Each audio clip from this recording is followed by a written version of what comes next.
Hi, ನಾನು Sandeep from Kannada. ಗಮನಿಸ್ತಾ ಇದ್ದರೆ ಇವತ್ತು ನನ್ನ ಮುಂದೆ ಟ್ರೀವ್ಯೂ ಕಂಪನಿಯ ಒಂದು ಸ್ಮಾರ್ಟ್ ಟಿ ವಿ ಇರುವಂಥದ್ದು. ಈ ಒಂದು ಟಿ ವಿ ಏನಿದೆ ಅದು 43 ಇಂಚಿನ ಫುಲ್ HD ರೆಸೊಲ್ಯೂಷನ್ ಹೊಂದಿರುವಂಥ ಬೆಸಲ್ ಲೆಸ್ ಟಿ ವಿದಾಗಿರುವಂಥದ್ದು. ನಂಗೆ ಗೊತ್ತಿಲ್ಲ ನೀವು ಎಷ್ಟು ಜನ ಈ ಒಂದು ಬ್ರ್ಯಾಂಡ್ ಹೆಸರನ್ನ ಕೇಳಿದ್ದೀರಾ ಅಂತ. ಹೊಸದಾಗಿ ಬಂದಿರುವಂಥ ಬ್ರ್ಯಾಂಡ್ ಇದಾಗಿದೆ. ಸದ್ಯಕ್ಕೆ ಆಫ್ಲೈನ್ನಲ್ಲಿ ಇರುವಂಥದ್ದು, ಆನ್ಲೈನಿಗೆ ಇನ್ನೂ ಬಂದಿಲ್ಲ ಈ ಒಂದು ಬ್ರ್ಯಾಂಡು. ನೀವು ಗಿರಿಯಾಸ್ ಅಲ್ಲಿ ಇಲ್ಲಿ ಆಫ್ಲೈನ್ ಸ್ಟೋರ್ಗಳಿಗೆ ಹೋಗ್ತಾ ಇದ್ದೀರಾ ಪರ್ಚೇಸ್ ಮಾಡೋದಕ್ಕೆ ಅಂತಂದರೆ ಅಲ್ಲಿ ಈ ಒಂದು ಟಿ ವಿ ನಿಮಗೆ ನೋಡೋಕ್ಕೆ ಸಿಗುತ್ತೆ. ಈ ಒಂದು ಟಿ ವಿಯ ಬೆಲೆ ಬಂದ್ಬಿಟ್ಟು ಈ ಒಂದು ಮಾಡೆಲ್ಗೆ ಬೆಸಲ್ ಲೆಸ್ ಡಿಸೈನ್ಗೆ ನಿಮಗೆ 24,000 ರೂಪಾಯಿ ಆಗುತ್ತೆ. ಇದರಲ್ಲಿ ಬೆಸಲ್ ಇರುವಂಥ ಸ್ವಲ್ಪ ಜಾಸ್ತಿ ಬೆಸಲ್ ಇರುವಂಥ ಡಿಸೈನ್ ಇರುವಂಥ ಟಿ ವಿ ಕೂಡ ಇದೆ. ಅದಕ್ಕೆ ನಿಮಗೆ 21,000 ರೂಪಾಯಿ ಆಗ್ತಾ ಇರುವಂಥದ್ದು. ನಾನಿವತ್ತು ಈ ಒಂದು ವಿಡಿಯೋದಲ್ಲಿ ಈ ಒಂದು ಟಿ ವಿಯನ್ನು ಅನ್ಬಾಕ್ಸ್ ಮಾಡ್ತಾ ಇದ್ದೀನಿ, ರಿವ್ಯೂ ಮಾಡ್ತಾ ಇದ್ದೀನಿ. ಏನು ಚೆನ್ನಾಗಿದೆ ಇದ್ರ ಕಂಪ್ಲೀಟ್ ಡೀಟೇಲ್ ತಿಳಿಸ್ಕೊಡ್ತಾ ಇದ್ದೀನಿ. ಅದಕ್ಕಿಂತ ಮುಂಚೆ ನೀವು ನಮ್ಮ ಟೆಕ್ ಇನ್ ಕನ್ನಡ ಯೂಟ್ಯೂಬ್ನ ಸಬ್ಸ್ಕ್ರೈಬ್ ಮಾಡ್ಕೊಂಡಿಲ್ಲ ಅಂತ ನೀವು ಸಬ್ಸ್ಕ್ರೈಬ್ ಮಾಡ್ಕೊಳ್ಳಿ ಮತ್ತು ಬೆಲ್ ಐಕನ್ ಕೂಡ ಕ್ಲಿಕ್ ಮಾಡ್ಬೋದು. ಮೊದಲದಾಗಿ ಒಂದು ಟಿ ವಿಯನ್ನು ಅನ್ಬಾಕ್ಸ್ ಮಾಡೋಣ. ಗಮನಿಸ್ತಾ ಇದ್ದರೆ ಒಂದು ಟಿ ವಿ ಬಾಕ್ಸ್ ನಿಮಗೆ ಈ ರೀತಿ ನೋಡಿ ಸಿಗ್ತಾ ಇರುವಂಥದ್ದು. ಬಾಕ್ಸ್ನ ಮೇಲೆ ಕೆಲವೊಂದು ಸ್ಪೆಸಿಫಿಕೇಷನ್ನ ಬರೆದಿರುವಂಥದ್ದು. ಹಾನೆಸ್ಟ್ ಟೆಕ್ನಾಲಜಿ, ಹಾನೆಸ್ಟ್ ಪ್ರೈಸ್ ಮತ್ತು ಹಾನೆಸ್ಟ್ ಸರ್ವಿಸ್ ಅಂತ ಮೇಲ್ಗಡೆ ಅವ್ರದ್ದು ಒಂದು ಗೋಲನ್ನು ಏನೋ ಹಾಕಿದ್ದಾರೆ.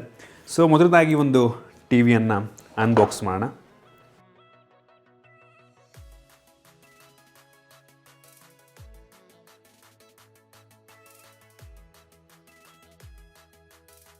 ಓಕೆ, ನಿಮಗೆ ಈ ಒಂದು ಬಾಕ್ಸ್ ಒಳಗೆ ಈ ಒಂದು ಟಿ ವಿಯ ಜೊತೆಗೆ ಒಂದು ವಾಲ್ ಮೌಂಟ್ ಸಿಗ್ತಾ ಇರುವಂಥದ್ದು. ಟೇಬಲ್ ಮೌಂಟ್ ಇದೆ. ಟೇಬಲ್ ಮೌಂಟಿಗೆ ಸ್ಕ್ರೂನು ಸಹ ಕೊಟ್ಟಿದ್ದಾರೆ. ಒಂದು ರಿಮೋಟ್ ಇರುವಂಥದ್ದು. ರಿಮೋಟಿಗೆ ಬ್ಯಾಟ್ರಿಯನ್ನು ಕೊಟ್ಟಿದ್ದಾರೆ ಮತ್ತು user manual, quick start guide ಮತ್ತು ವಾರಂಟಿ ಕಾರ್ಡ್ ಇರುವಂಥದ್ದು. ಅದನ್ನು ಬಿಟ್ಟರೆ ಬೇರೆ ಸಹ ಒಂದು ಬಾಕ್ಸ್ ಒಳಗೆ ಇರೋದಿಲ್ಲ.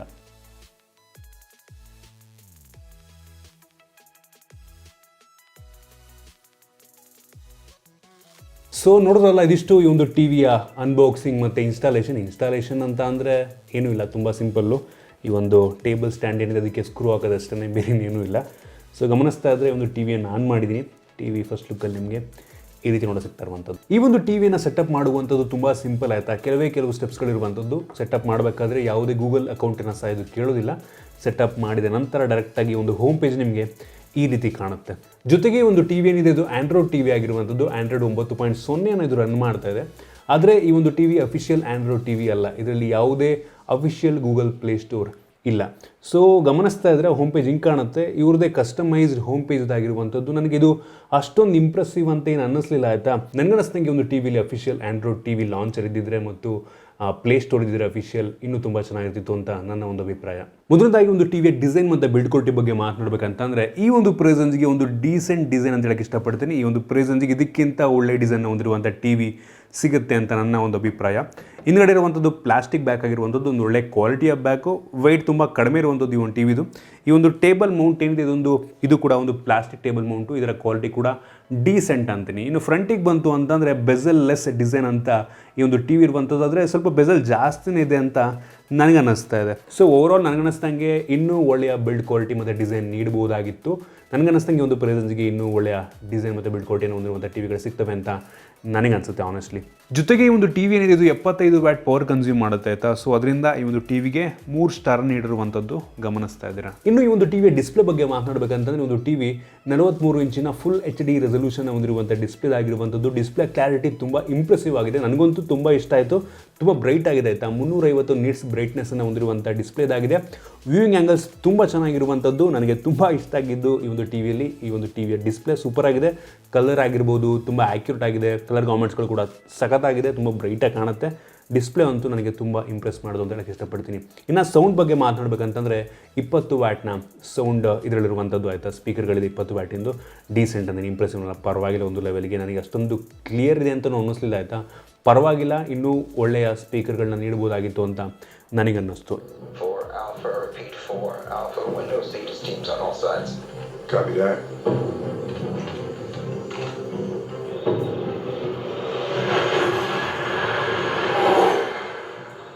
ಇನ್ನು ಈ ಒಂದು ಟಿ ವಿಯಲ್ಲಿ ವೈಫೈ ಇದೆ, ಬ್ಲೂಟೂತ್ ಇಲ್ಲ ಆಯಿತಾ. ಬ್ಲೂಟೂತ್ ನೀಡಬೇಕಾಗಿತ್ತು. ಈ ಒಂದು ರಿಮೋಟ್ ಕೂಡ ಅಷ್ಟೇ ಆಯಿತಾ. ಇದೊಂದು IR ರಿಮೋಟ್ ಆಗಿರುವಂಥದ್ದು. ಬ್ಲೂಟೂತ್ ರಿಮೋಟ್ ನೀಡಬೇಕಾಗಿತ್ತು ಅಂತ ನನಗನ್ಸುತ್ತೆ. ಮತ್ತು ಈ ಒಂದು ಟಿ ವಿಯಲ್ಲಿರುವಂಥ ವೈಫೈ 2.4 GHz ಸಪೋರ್ಟ್ ಆಗುವಂಥ ವೈಫೈ ಇದಾಗಿದೆ. ಮತ್ತು ಈ ಒಂದು ಟಿ ವಿಯಲ್ಲಿ 1 GB ರ್ಯಾಮ್ ಇರುವಂಥದ್ದು ಮತ್ತು 8 GB ಇಂಟರ್ನಲ್ ಸ್ಟೋರೇಜ್ ಇರುವಂಥದ್ದು. ಸೂಪರ್ ಅಂತೀನಿ. 8 GB ನೀಡಿದರೆ ಆರಾಮಾಗಿ ಈ ಒಂದು ಟಿ ವಿ ಒಳಗೆ ಕೆಲವೊಂದು ಮೂವಿಗಳನ್ನ ನಾವು ಸ್ಟೋರ್ ಮಾಡ್ಕೊಬೋದು. ತುಂಬ ಅಪ್ಲಿಕೇಶನ್ಗಳನ್ನ ಇನ್ಸ್ಟಾಲ್ ಮಾಡ್ಕೊಬೋದು. ಮತ್ತು ಇದರಲ್ಲಿರುವಂಥದ್ದು ಒಂದು Quad core processor, 1 GHz Quad core processor. So ಇದು ಕೋರ್ಟೆಕ್ಸ್ A53 ಕೋರ್ಸ್ಗಳಾಗಿರುವಂಥದ್ದು. ಸೊ ಆರಾಮಾಗಿ ನೀವು ಪ್ರತಿಯೊಂದು ಅಪ್ಲಿಕೇಶನ್ಗಳನ್ನು ಕೆಲವೊಂದು ಗೇಮ್ಗಳು ನೀವು ಆರಾಮಾಗಿ ಆಡ್ಕೊಬೋದು. ಸೊ ಪ್ರೊಸೆಸರ್ ಮತ್ತು ರ್ಯಾಮು ಮತ್ತು ಸ್ಟೋರೇಜ್ ತೊಂದರೆ ಇದೆ ಅಂತ ನನಗೆ ಅನ್ನಿಸ್ಲಿಲ್ಲ. ಜೊತೆಗೆ ಒಂದು ಟಿವಿಯಲ್ಲಿ ಮಿರಾ ಕ್ಯಾಸ್ಟ್ನ ಸಪೋರ್ಟ್ಸ್ ಆಗಿರುವಂಥದ್ದು, ಕ್ರೋಮ್ ಕ್ಯಾಸ್ಟ್ ಇನ್ಬಿಲ್ಟ್ ಇದ್ರೆ ಇನ್ನೂ ತುಂಬ ಚೆನ್ನಾಗಿರ್ತಿತ್ತು. ಮಿರಾ ಕ್ಯಾಸ್ಟ್ ನೀಡಿದರೆ ಅಪ್ಲಿಕೇಶನ್ ಮುಖಾಂತರ ಸ್ಕ್ರೀನ್ನ ನಿಮ್ಮ ಒಂದು ಮೊಬೈಲ್ ಸ್ಕ್ರೀನ್ನ ನೀವು ಕ್ಯಾಸ್ಟ್ ಮಾಡ್ಬೋದು.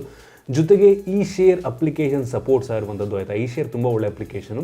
ನಿಮ್ಮ ಮೊಬೈಲ್ನಲ್ಲಿ ಈ ಶೇರ್ ಅಪ್ಲಿಕೇಶನ್ ಇನ್ಸ್ಟಾಲ್ ಮಾಡ್ಕೊಂಡ್ರಿ ಅಂತಂದರೆ ಕಂಪ್ಲೀಟ್ ಟಿವಿಯನ್ನು ಒಂದು ಅಪ್ಲಿಕೇಶನ್ ಮುಖಾಂತರ ಕಂಟ್ರೋಲ್ ಮಾಡ್ಬೋದು. ಅಲ್ಲೇ ಟೈಪ್ ಮಾಡ್ಬೋದು, ಕರ್ಸರ್ನ ಮೂವ್ ಮಾಡ್ಕೊಬೋದು, ನ್ಯಾವಿಗೇಟ್ ಮಾಡ್ಬೋದು, ಪ್ರತಿಯೊಂದು ಅಪ್ಲಿಕೇಶನ್ ಅಲ್ಲೇ ನಾವು ಇನ್ಸ್ಟಾಲ್ ಮಾಡ್ಬೋದು. ಸೊ ತುಂಬ ಒಳ್ಳೆ ಫೀಚರ್ ಇದಾಗಿರುವಂಥದ್ದು, ಅದು ನನಗೆ ಇಂಪ್ರೆಸಿವ್ ಅಂತ ಅನ್ನಿಸ್ತು. ಇನ್ನು ಈ ಒಂದು ಟಿವಿಲಿರುವಂಥ ಪೋರ್ಟ್ಗಳ ಬಗ್ಗೆ ಮಾತನಾಡಬೇಕಂತಂದರೆ, ಒಂದು ಟಿವಿಯಲ್ಲಿ ಲ್ಯಾನ್ ಪೋರ್ಟ್ ಇರುವಂಥದ್ದು, ಲ್ಯಾನ್ ಕೇಬಲ್ ಆಗ್ಬೋದು ನೀವು, ಮತ್ತು VGA ಪೋರ್ಟ್ ಇರುವಂಥದ್ದು. ಇತ್ತೀಚೆಗೆ ಬರುವಂಥ ಟಿವಿಗಳಲ್ಲಿ VGA ಪೋರ್ಟ್ ಇರೋದಿಲ್ಲ, ಬಟ್ ಇದರಲ್ಲಿ ನೀಡಿದರೆ ಒಂದು ಒಳ್ಳೆ ವಿಷಯ. ಮತ್ತು 2 AV ಇನ್ ಪೋರ್ಟ್ ಇರುವಂಥದ್ದು ಮತ್ತು ಒಂದು ಇಯರ್ಫೋನ್ನ 3.5mm ಹೆಡ್ಫೋನ್ ಜಾಕು ಸಹ ಇದರಲ್ಲಿರುವಂಥದ್ದು, ಮತ್ತು 3 HDMI ಪೋರ್ಟ್ ಇರುವಂಥದ್ದು ತುಂಬ ಒಳ್ಳೆಯ ವಿಷಯ ಅಂತ ಹೇಳಕ್ಕೆ ಇಷ್ಟಪಡ್ತೀನಿ. ಮತ್ತು 2 USB ಪೋರ್ಟ್ ಇದೆ ಮತ್ತು ಒಂದು ಸೌಂಡು ಆಪ್ಟಿಕಲ್ ಪೋರ್ಟ್ ಇರುವಂಥದ್ದು. ಸೊ ಇದಿಷ್ಟು ಪೋರ್ಟ್ಗಳು ಒಂದು ಒಳ್ಳೆಯ ವಿಷಯ. USB ಇನ್ನೊಂದು ನೀಡಿದ್ರೆ ಇನ್ನೂ ತುಂಬ ಚೆನ್ನಾಗಿರ್ತದೆ, 2 ಪೋರ್ಟ್ ನೀಡಿದರೆ ಸಾಕು ಅಂತ ನನಗೆ ಅನಿಸುತ್ತೆ. ಇನ್ನು ಈ ಒಂದು ಟಿವಿಯ ಜೊತೆ ನೀಡಿರುವಂಥ ಒಂದು ರಿಮೋಟ್ನ ಕ್ವಾಲಿಟಿ ಬಗ್ಗೆ ಮಾತನಾಡಬೇಕಂತಂದರೆ, ಕ್ವಾಲಿಟಿ ಡೀಸೆಂಟ್ ಅಂತೀನಿ, ಇಂಪ್ರೆಸಿವ್ ಅನ್ನಲ್ಲ, ಸುಮಾರಾಗಿದೆ ಗುರು. ಇನ್ನೊಂಚೂರು ಒಳ್ಳೆ ಕ್ವಾಲಿಟಿ ರಿಮೋಟ್ ನೀಡಬೇಕಾಗಿತ್ತು. ಇದೊಂದು IR ರಿಮೋಟ್ ಆಗಿರುವಂಥದ್ದು ಆಯಿತಾ. ಕರೆಕ್ಟಾಗಿ ತೋರಿಸ್ಕೊಂಡೆ ನೀವು ಕಂಟ್ರೋಲ್ ಮಾಡಬೇಕು. ಬ್ಲೂಟೂತ್ ರಿಮೋಟ್ ಆಗಿದ್ರೆ ಹೆಂಗೆ ಬೇಕಾದ್ರೆ ಇಟ್ಕೊಂಡು ಮಾಡ್ಬೋದು, ಬ್ಲೂಟೂತ್ ಮುಖಾಂತರ ಕನೆಕ್ಟ್ ಆಗಿರುತ್ತೆ. ಸೊ ಅದೊಂದು ಬೇಜಾರಾಗುವಂಥ ವಿಷಯ. ಜೊತೆಗೆ ಇದರಲ್ಲಿ ಯಾವುದೇ ಇನ್ಬಿಲ್ಟ್ ಮೈಕ್ರೋಫೋನ್ ಇಲ್ಲ, ಸೊ ನಾವು ಕಮೆಂಟ್ ಕೊಡೋದಕ್ಕಾಗಲ್ಲ ವಾಯ್ಸ್ನ ಮುಖಾಂತರ, ಅದೊಂದು ಇನ್ನೊಂದು ಬೇಜಾರಾಗುವಂಥ ವಿಷಯ. ಜೊತೆಗೆ ಒಂದು ರಿಮೋಟಲ್ಲಿ ಡೆಡಿಕೇಟೆಡ್ ನೆಟ್ಫ್ಲಿಕ್ಸ್ ಬಟನ್ ಇರುವಂಥದ್ದು, ಯೂಟ್ಯೂಬ್ ಬಟನ್ ಇದೆ ಮತ್ತು ಹಾಟ್ಸ್ಟಾರ್ ಬಟನ್ ಇದೆ, ಮತ್ತು ಇನ್ನೊಂದು ಪ್ಲೇಸ್ಟೋರ್ ಬಟನ್ ಸಹ ಇರುವಂಥದ್ದು. ಪ್ಲೇಸ್ಟೋರ್ ಕ್ಲಿಕ್ ಮಾಡಿದ್ರಿ ಅಂತಂದರೆ ಅವ್ರ ಅಪ್ಲಿಕೇಶನ್ ಸ್ಟೋರ್ ಓಪನ್ ಆಗುತ್ತೆ. ಸೊ ರಿಮೋಟ್ನ ಕ್ವಾಲಿಟಿ ಓಕೆ, ಇನ್ನೂ ಒಳ್ಳೆಯ ರಿಮೋಟನ್ನು ನೀಡಬೇಕಾಗಿತ್ತು ಅಂತ ನನಗೆ ಅನಿಸುತ್ತೆ. ಇನ್ನು ಕೊನೆಯದಾಗಿ ಒಂದು ಟಿವಿಯ ಯೂಸರ್ ಇಂಟರ್ಫೇಸ್ ಆಯಿತಾ. ಈ ಒಂದು ಕಸ್ಟಮೈಸ್ಡ್ ಯೂಸರ್ ಇಂಟರ್ಫೇಸ್ ಏನಿದೆ ಡೀಸೆಂಟ್ ಅಂತ ಹೇಳಕ್ಕೆ ಇಷ್ಟಪಡ್ತೀನಿ. ಅದು ಇನ್ನೂ ಚೆನ್ನಾಗಿ ಬಿಲ್ಡ್ ಮಾಡ್ಬೋದಾಗಿತ್ತು. ಇದರಲ್ಲಿ ಕೆಲವೊಂದು ನೀವು ಇನ್ಸ್ಟಾಲ್ ಮಾಡಿರುವಂಥ ಅಪ್ಲಿಕೇಶನ್ ತೋರಿಸುತ್ತೆ, ಮತ್ತು ಕೆಲವೊಂದು TV ಸೀರೀಸನ್ನು ಮೂವೀಸನ್ನು ಅದೇ ಸಜೆಸ್ಟ್ ಮಾಡುತ್ತೆ OTT ಆ್ಯಪ್ಸಿಂದ. ಸೊ ಇನ್ನೂ ಚೆನ್ನಾಗಿ ಬಿಲ್ಡ್ ಮಾಡ್ಬೋದಾಗಿತ್ತು, ಅಥವಾ ಅಫಿಷಿಯಲ್ ಆ್ಯಂಡ್ರಾಯ್ಡ್ ಏನು UI ಇದೆ ಅದೇ ಥರ ಬಿಲ್ಡ್ ಮಾಡಿದ್ರೆ ಇನ್ನೂ ಚೆನ್ನಾಗಿರ್ತಿತ್ತು ಅಂತ ನನಗನ್ಸುತ್ತೆ. ನನಗೇನೋ ಇದು ಇಂಪ್ರೆಸಿವ್ ಅಂತ ಅನ್ನಿಸ್ಲಿಲ್ಲ. ಇನ್ನು ಇದಾದ ನಂತರ ಈ ಒಂದು ಟಿವಿಯ ಸರ್ವಿಸ್ ಸೆಂಟರ್ ಬಗ್ಗೆ ಮಾತನಾಡಬೇಕಂತಂದರೆ, ನಮ್ಮ ಭಾರತದಲ್ಲಿ ಸುಮಾರು 300ಕ್ಕಿಂತ ಹೆಚ್ಚು ಸಿಟಿಗಳಲ್ಲಿ ಒಂದು ಸರ್ವಿಸ್ ಸೆಂಟರ್ ಇರುವಂಥದ್ದು. 17,500ಕ್ಕಿಂತ ಹೆಚ್ಚು ಪಿನ್ ಕೋಡ್ಗಳನ್ನು ಈ ಒಂದು ಸರ್ವಿಸ್ ಸೆಂಟರ್ ಕವರ್ ಮಾಡುತ್ತೆ. ಸೊ ಇದಿಷ್ಟು ಈ ಒಂದು ಟಿವಿಯ ಮೇನ್ ಫೀಚರ್ಸ್ ಆಗಿರುವಂಥದ್ದು. ಈ ಒಂದು ಟಿವಿಯಲ್ಲಿ ಒಂದು ಒಳ್ಳೆಯ ಡಿಸ್ಪ್ಲೇ ಇರುವಂಥದ್ದು, ಸ್ಪೀಕರ್ ಡೀಸೆಂಟ್ ಆಗಿದೆ, ಬಿಲ್ಡ್ ಕ್ವಾಲಿಟಿ ಕೂಡ ಡೀಸೆಂಟ್ ಆಗಿರುವಂಥದ್ದು, ಇನ್ನೂ ಒಳ್ಳೆ ಕ್ವಾಲಿಟಿ ರಿಮೋಟ್ ನೀಡಬಹುದಾಗಿತ್ತು, ಮತ್ತು ಯೂಸರ್ ಇಂಟರ್ಫೇಸ್ ಇನ್ನೂ ಇಂಪ್ರೂವ್ ಆಗಬೇಕು ಅಂತ ನನಗನ್ನಿಸ್ತು. ಆಯಿತು, ಇದು ನನ್ನ ಒಂದು ಆನೆಸ್ಟ್ ಒಪಿನಿಯನ್ ಟಿವಿ ಬಗ್ಗೆ. ಈ ಒಂದು ಟಿವಿಯ ಬೆಲೆ ಬಂದುಬಿಟ್ಟು 23,990 ರೂಪಾಯಿ, ಅಂದರೆ 24,000 ರೂಪಾಯಿ ಆಗ್ತಿರುವಂಥ. ನನಗನ್ನಿಸ್ದಂಗೆ ಈ ಒಂದು ಬೆಲೆ ಸ್ವಲ್ಪ ಜಾಸ್ತಿ ಆಯಿತು ಅಂತ ನನ್ನ ಒಂದು ಅಭಿಪ್ರಾಯ. ಈ ಒಂದು ಟಿವಿಯ ಬೆಲೆ ಇನ್ನೂ ಒಂದು 4,000-5,000 ರೂಪಾಯಿ ಕಡಿಮೆ ಆಗಿದ್ರೆ ನಾನು ಸಜೆಸ್ಟ್ ಮಾಡ್ತಾ ಇದ್ದೆ. ಬಟ್ ಇಷ್ಟೊಂದು ಬೆಲೆ ಜಾಸ್ತಿ ಕೊಟ್ಟು ಇನ್ನೂ ಫೀಚರ್ಸ್ನ ನೀಡ್ಬೋದಾಗಿತ್ತು ಅಂತ ನನಗೆ ಅನ್ನಿಸ್ತು. ಬೆಜಲ್ ಇನ್ನೊಂದು ಸ್ವಲ್ಪ ಕಡಿಮೆ ನೀಡ್ಬೋದಾಗಿತ್ತು. ಇದು ಬೆಜಲ್ ಲೆಸ್ ಡಿಸ್ಪ್ಲೇ ಅಂತ ಅನ್ನಿಸ್ಕೊಳ್ಳಲ್ಲ ಅಂತ ನನಗೆ ಅನಿಸುತ್ತೆ.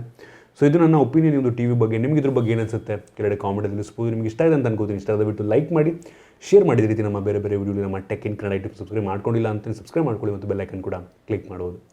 ಸಿಗೋಣ.